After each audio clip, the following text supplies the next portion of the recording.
The apartment was eerily quiet, like the calm before a storm, or more accurately, the silence after 4 dogs had just committed celestial homicide. Chip, Lola, Dexter, and Bella, collectively known as the Gen Z dogs, sat around their trashed living room, each lost in their own thoughts. "Well, we did it," Chip finally muttered, lying upside down on the couch, his legs dangling over the back. "We killed the fucking sun, woohoo, I guess, right?" Bella scrolled through her phone, her perfectly groomed fur illuminated by the screen's glow. "I thought killing a giant ball of fire would get us at least 1 million likes. But nope, not a damn notification." Angrily slamming her phone. "Bunch of two-faced bitches, I mean, right?" Lola watered her wilting plants, which seemed as depressed as the rest of them. "At least now I don't have to worry about sunlight burning my succulents. Small victories, haha, right?" Dexter didn't look up from his laptop.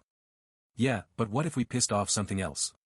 You guys realize we probably screwed up the entire ecosystem, right? Like, we're talking, we'll say, age-level shit.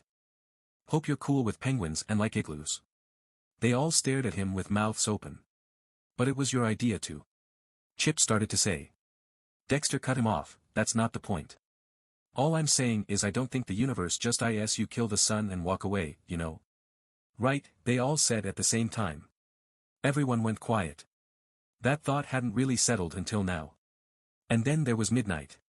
The mysterious, sleek Doberman had sauntered in and made taking down the sun look like a casual afternoon activity.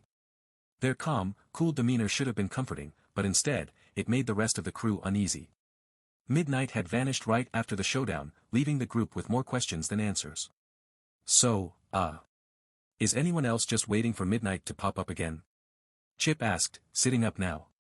They didn't even stick around for the afterparty. The door creaked open, and Asif on cue, Midnight strolled in, sunglasses still on, cool as ever. Flicking a cigarette into Dexter's fishbowl. "What's up, losers?" Dexter nearly fell out of his blanket fort. "What the? Where the hell have you been?" he yelled, grabbing the cigarette butt out of his fishbowl. Midnight smirked and casually flopped onto the couch. "Around. Handling shit." Chip narrowed his eyes. "Handling what exactly?" "Because last time you handled shit, we ended up assassinating a star." Midnight didn't seem fazed. "Oh, we've got bigger problems than the sun, bigger than the sun," Bella repeated, sitting up now, finally interested. "What could possibly be worse than a ball of fire trying to put us in a body bag?" Maya and Ideen back, putting their legs up on the coffee table like they owned the place. "Have you ever heard of the Zoomies?" Midnight leaned. The room went dead. "Guyet, the Zoomies?" Chip raised an eyebrow. "You mean like when we get hyper and chase our own asses like they owe us money?" Midnight chuckled, shaking their head. "Not those Zoomies. I'm talking about the Zoomies. The ones that only come out at night, fast, relentless, and they don't stop. Ever." Lola's paw froze mid-spritz. "Wait, hold on. You're telling us there's some new thing we need to worry about?" Bella groaned, dropping her phone on the couch. "I just got used to not worrying about being barbecued alive by the sun. Now you're saying there's something else?" Midnight sat up, suddenly serious. "These things, the Zoomies, are worse than anything you've ever faced. They're faster than you, and they thrive in the dark.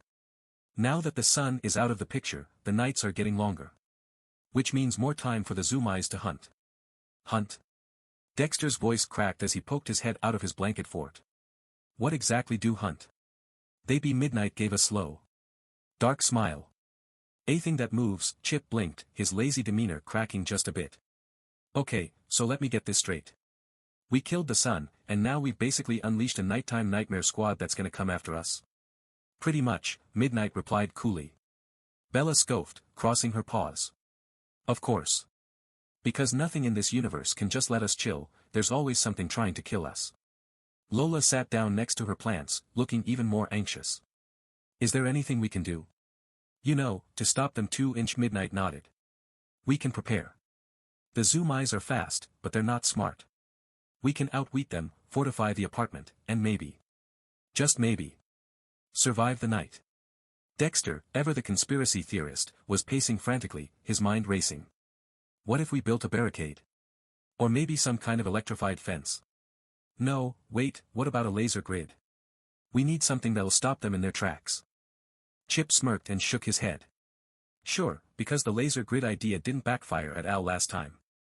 He looked over at Midnight. So what's the real plan? How do we fight these things?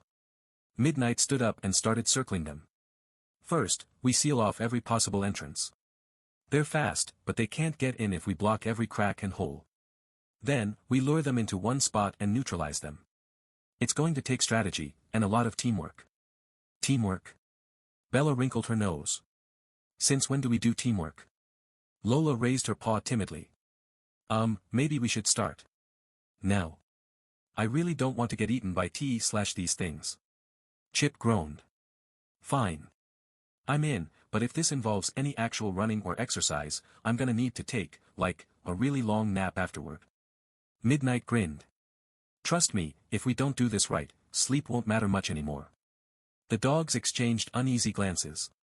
They had survived the sun, sure, but this felt like a whole new level of danger. And with Midnight leading the way, there was no telling what else was coming for them.